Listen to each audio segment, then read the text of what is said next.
To transition a little bit from, kind of the advice and the tips and tricks that you would give to a client, I want to talk a little bit about your transition from the agency to going into the coaching consulting full time. What was the driving force behind that change? Because I know for me, if you got the money coming in, it's very comfortable, right? You've been doing this so many years.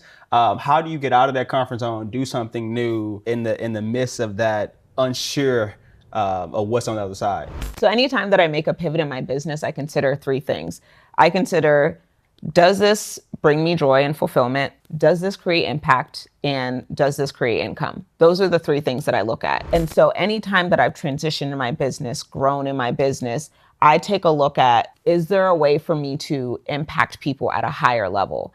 And so when I first started in web and graphic design, I was creating MySpace pages, and it worked for me at the time. I was making okay money. I was 18, 19 years old. Yeah. I only needed to make $500 a month to be happy. Then I started to recognize, like, okay, people are building their platforms on their MySpace, but now they're discovering having their own websites. So I'm like, a higher level of impact for my clients is them having their own websites. So I transitioned into being a web and graphic designer, which, by the way, when I told somebody I was a web designer, I totally wasn't. I just knew how to code MySpace pages, but I just knew, like, that's the next evolution of where you need to go. So I transitioned to that one because it was going to create a deeper level of impact and more money. Then when I transitioned from web and graphic design to then coaching and education and digital products, I recognized that my clients had these websites, they had these online platforms, but they didn't know how to market them. They didn't know how to get customers. They didn't know how to drive traffic to it. And so because I was getting so much better at marketing myself and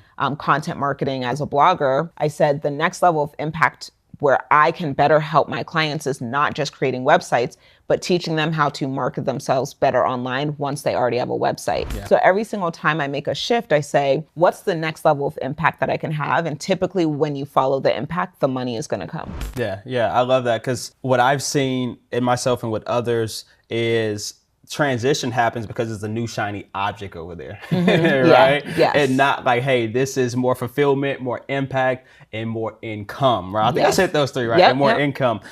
Thinking about income, when I started this podcast, I was really focused on talking about entrepreneurship and business. And I quickly realized you can't talk about those two things without talking about income. And a lot of the audience gravitated towards income. So I always like to try to throw in some type of financial literacy or some type of financial topic. So one of the questions I would have for you is, if you're talking to a new entrepreneur or someone who's transitioning from 9 to 5 into their coaching, consulting business, what are some of your financial wisdom and advice? Because I always tell people, 1 month you can make 30,000, next month you can make 3,000. So if you live your life, are you going to make 30,000 every month?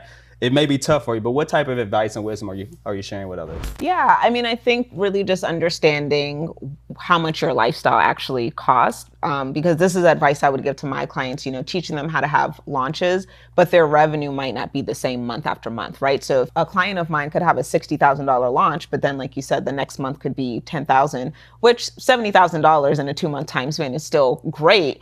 But what I teach them is thinking, okay, you have this revenue and you have your reserves, but you need to consider how much does it cost to run the business? How much do you need to be paying yourself? And stick within that budget. So if you know that your lifestyle and your business as a whole will cost you $12,000 a month, even when you have that $60,000 launch, you know that, okay, this $60,000 gives me 4 to 5 months of free space to serve my clients, market myself, have slower months because you've created those reserves.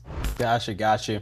And then I would also ask the biggest mistake you may have seen in others from a financial perspective as entrepreneurs.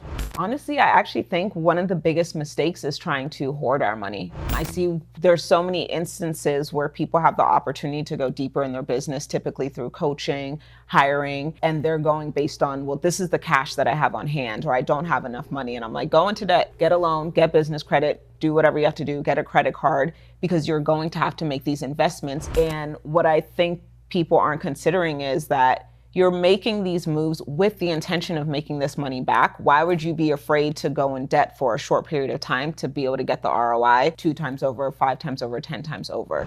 So I would honestly say that's probably one of the biggest mistakes. People are sleeping on their own greatness. People are sleeping on future potential growth and scalability because they want to hoard the money that they have now.